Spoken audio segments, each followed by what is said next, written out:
Les rues de Pointe-Noire, la ville économique de la République du Congo. C'est une journée normale comme les autres avec des gens qui vaquent à leur occupation quotidienne. Mais dans cette zone particulière du quartier central des affaires, il y a probablement un homme qui ne sait pas ce qui se passe autour de lui. Lui ainsi que d'autres sont taxés de toutes sortes de noms, mais pour faire simple, ils sont mentalement instables.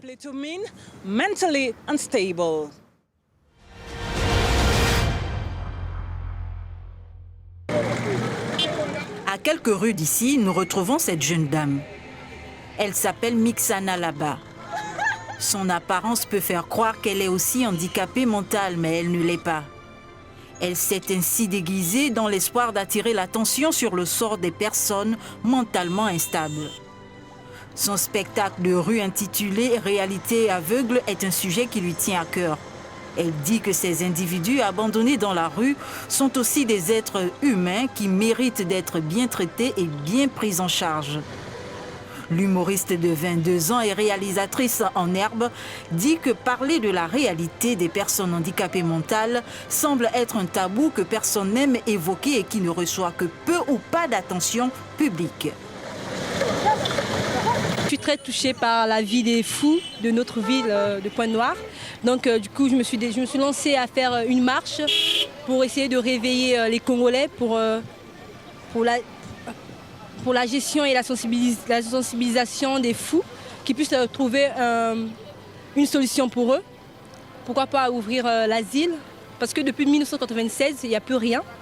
Donc voir ces gens dans la rue et que personne ne fait attention, alors que ce sont les mêmes personnes qui reviennent souvent au même endroit.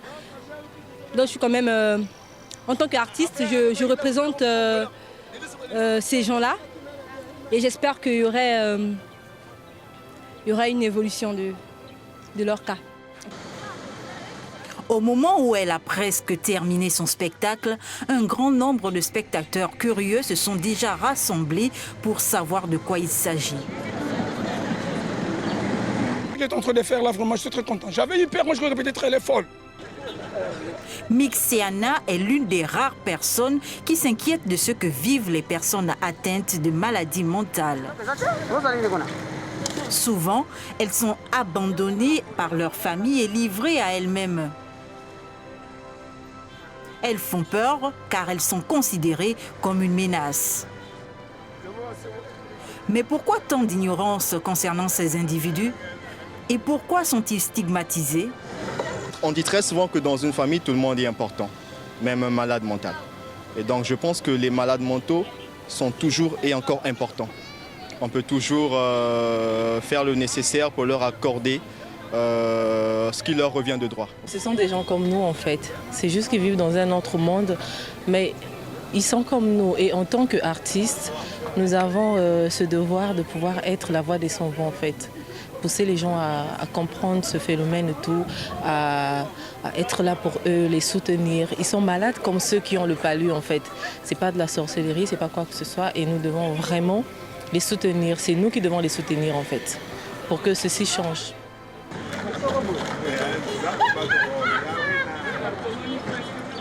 Dans la plupart des sociétés africaines, la maladie mentale est associée à la sorcellerie, de sorte que le recours aux soins médicaux n'est pas toujours la première option.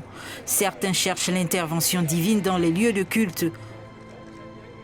Mais que pensent les experts en santé de la situation de ce qu'on appréhende peu, mais qui est dévastatrice? L'endroit où il faut aller, c'est à l'hôpital.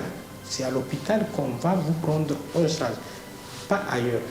Mais après, chacun est libre de voir ce qu'il veut. Mais de façon générale, tous ces malades qui partent voir les guérisses, les zones de tout le monde, ils finissent toujours par revenir nous voir et nous donner raison. Selon le psychiatre, le défi dans le traitement des malades mentaux dans la région est le ratio médecins-patients et l'insuffisance des services de santé mentale. La prise en charge des malades mentaux est complexe. Ça ne doit pas seulement se limiter à la prise des médicaments. Il y a beaucoup d'autres choses. Il y a par exemple des psychothérapies, la thérapie. Et pour faire tout ça là, il faut avoir des structures adéquates. Et Parce qu'un malade qui vient, que ce soit une psychose, que ce soit une dépression, parce qu'il a peut-être un problème, il faut le prendre en charge et médicalement et psychologiquement, donc les psychothérapies. Et même les malades hospitalisés, on fait souvent les thérapies de groupe. Mais nous ne pouvons pas les faire aujourd'hui parce que les structures ne nous permettent pas. Nous sommes l'unique hôpital de référence de la sous-région. Donc nous prenons en compte les malades venant de Pointe-Noire, du département de Kwilu, du Niari, de la Bouinza, de la Likoumou, une partie de Cabinda, du Sud-Gabon et même de la RDC. Donc les malades nous viennent, mais nous ne pouvons pas les hospitaliser. Donc la prise en charge est encore ambulatoire. Les responsables de l'hôpital reconnaissent les défis actuels auxquels ils sont confrontés, aggravés par une crise économique à laquelle le pays fait actuellement face. D'un autre côté, le gouvernement est conscient que des asiles de santé mentale doivent être construits, mais avant de le faire, il faudrait des personnels qualifiés pour s'occuper des patients, mais pour le moment, il n'y en a pas assez. Là, madame, nous avons vraiment envie de régler ce problème. La contrainte, c'est est-ce que nous aurons les médecins, les psychanalystes, tout ce qu'il faut qui accepteront d'aller travailler dans ces centres. Et ça, nous poserons le problème également au niveau du centre, au niveau du ministère, parce que le pan de la santé va être aussi transféré. Dans le transfert de compétences qu'on va faire, il y a 3 domaines. Il y a l'enseignement, la santé et l'entretien routier. Donc, la santé sera transférée. Donc c'est la ville, donc la collectivité locale qui va construire certaines infrastructures hospitalières. Et donc dans ce cadre-là, on peut construire un asile. Mais il faut en amont avoir les cadres, donc les psychanalystes, donc ceux qui sont spécialisés dans la prise en main des personnes malades mentaux. Donc il faut que nous ayons toutes ces données pour prendre une décision.